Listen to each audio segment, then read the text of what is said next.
Hola amigos, Ave María Purísima. Bueno, pedimos a la Virgen, te pedimos Virgencita, nos ayudes, que el Espíritu Santo ilumine nuestras mentes con su luz y encienda nuestros corazones en el fuego de su amor, para que nos guíe en nuestra búsqueda, en esta búsqueda y en toda búsqueda. Seguimos repasando lo que nos dice el Catecismo de la Iglesia y hoy vamos a hablar acerca de la libertad humana en la economía de la salvación. Y empecemos aclarando un poquito este título, ¿no? ¿Qué es la economía de la salvación? Bueno, por decirlo de manera sencilla, es todo lo que Dios hace para salvar al hombre, para salvarnos a nosotros. Por eso me parece a mí que se podría traducir, tratando siempre de ser fiel, esta idea de la siguiente manera. Vamos a hablar de la libertad humana en las distintas etapas del plan de Dios. ¿Y cuáles son esas etapas del plan de Dios? Bueno, sin duda hay un antes y un después, hay un salto, como dirían los filósofos, con la encarnación del Verbo. O sea, una cosa es la naturaleza humana y por ende la libertad humana antes de que Jesús viniera a este mundo, o sea, antes de que el Hijo de Dios asumiera una naturaleza humana, y otra cosa es después. ¿Sí? Por eso ahí hay un antes y un después. Pero al mismo tiempo, con anterioridad a la encarnación del Verbo, también hay dos grandes momentos en la historia teológica de la naturaleza humana. Y son estos: la naturaleza creada por Dios, así como salió de las manos del Creador, y la naturaleza después del pecado de nuestros primeros padres, ¿sí? Y también después de nuestros pecados personales.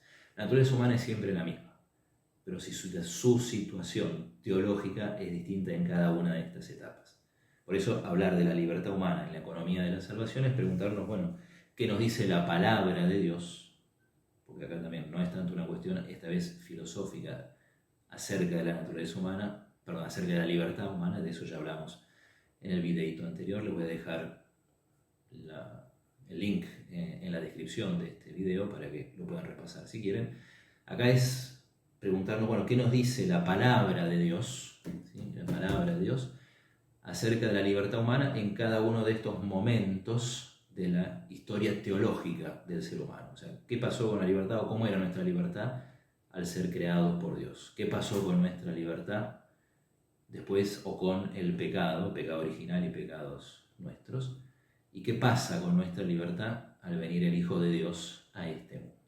Bueno, digamos en primer lugar, y acá siempre volvemos a los primeros capítulos del libro de Génesis, sobre todo Génesis 1 y 2, que nos hablan de la creación del hombre, varón y mujer, que Dios creó al ser humano libre. El hombre, ser humano, varón y mujer, fue creado libre por Dios.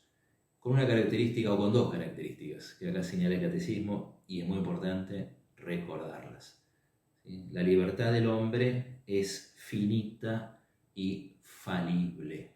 Es una libertad creada. ¿Qué significa? Que es finita y falible. Y bueno, que tiene límites, no es absoluta. Y que es falible, que puede fallar, que se puede equivocar. O sea que se puede usar mal esta libertad, o mejor dicho, se puede abusar de esta libertad. Si no me equivoco, era Chesterton el que decía que la libertad es como una ventana. La ventana, como esta ventana que tengo atrás mío, necesita marcos, ¿no? La ventana te abre a un espacio, a un paisaje, miren esto que tengo atrás, gracias a Dios, hermoso y grandioso, pero necesita marcos. Sin marcos no hay ventana. Bueno, la libertad humana también tiene sus límites, no es un absoluto y puede fallar. Y lo otro que nos dice la palabra de Dios, capítulo 3 del libro de Génesis, es que de hecho falló la libertad humana. Y eso es lo que llamamos el pecado original. ¿Sí? Este abuso de la libertad, este rebelarse contra Dios, este desobedecer a Dios, que hace que después se desencadene una una serie de situaciones negativas que son como lógica consecuencia. El hombre se rebela contra Dios y después queda peleado consigo mismo y con todo el mundo. O sea, ¿qué significa esto? Con los demás seres humanos.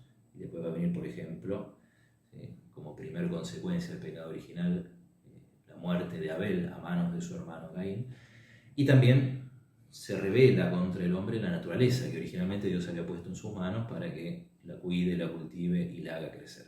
Y ahí vienen estas expresiones que encontramos también en el Génesis, ¿no? Que la naturaleza se va a rebelar contra el hombre va a tener que esforzarse para doblegarla y va a tener que ganar el pan con el sudor de su frente. ¿Qué pasa con nuestra libertad cuando llega Jesucristo? Y bueno, acá hay que recordar algo que dice el apóstol San Pablo en la carta a los Gálatas. ¿Sí? Para ser libres nos liberó Jesús.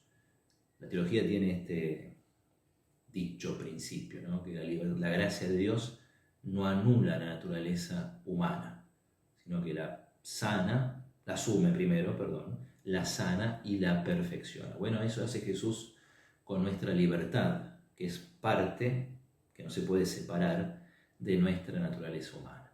¿Sí? En primer lugar, Jesús asume nuestra libertad humana y Jesús nos libera de la esclavitud del pecado, que es la peor de las esclavitudes, que es la esclavitud con mayúscula, y viene para hacernos auténticamente libres, como dice San Pablo. Por eso acá también dice hermosamente el catecismo que en la medida en que nosotros nos dejamos llevar voluntariamente por los impulsos de la gracia de Jesús, somos más libres. Si se acrecienta nuestra íntima verdad, incluso nuestra seguridad en las pruebas, así como también ante las presiones y coacciones del mundo exterior.